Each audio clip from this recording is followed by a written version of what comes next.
dear leaders, ఈరోజు రైతు రాజేశ్వరరావు మామిడి తోటకు అప్సా 80 కలిపి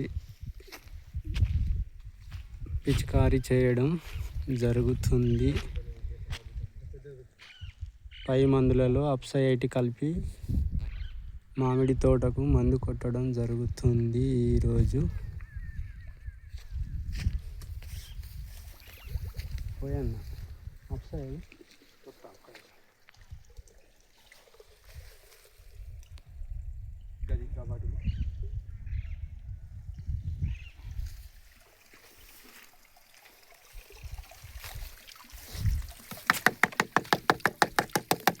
పెరుగుతా